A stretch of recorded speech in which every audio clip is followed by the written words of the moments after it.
Salam, hər vaxtınız xeyir olsun. Azərbaycanda ilk hərbi donanma nə vaxt yaranmışdır? Gəlin bu haqda danışaq. Bəzən Azərbaycanda hərbi donanmanın yaranmasını Mərzban İbn Məhəmmədin dövrü ilə qarışdırırlar. Mərzban İbn Məhəmmədin dövründə Azərbaycanda hərbi donanma olmamışdır. Mərzban İbn Məhəmmədin hakimiyyəti dövründə Azərbaycanda ilk dəfə Xəzər dənizində ticarət gəmiləri üzməyə başlamışdı. Bu məqamda diqqətli olaq. Slavyanların gəlişi ilə bağlı gəlin bir məqama diqqət yetirək. Azərbaycana Slavyanların gəlişi 9-cu əsrin ilk gəlişi 9-cu əsrin ikinci yarısına təsadüf edir. Biz Slavyan yürüşlərinin qarşısını ala bilməməyimizin əsas səbəblərindən biri Azərbaycanda hərbi donanmanın olmamasıdır. Yəni, Slavyanların dövrü gəlişində də Azərbaycanda hərbi donanma yox idi.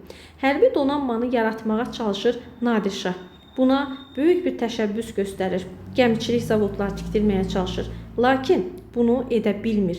Yəni, hərbi donanmanı yarada bilməmişdir. Nadir Şahın Osmanlılarla müharibəyə başlaması bu məqsədi yarımçıq qoymağa məcbur qalır. Azərbaycanda ilk hərbi donanmanı biz 1813-1828-ci ildə Xəzər dənizində görəcəyik və bu hərbi donanma da bizə məxsus deyildi. Ruslara məxsus hərbi donanma idi.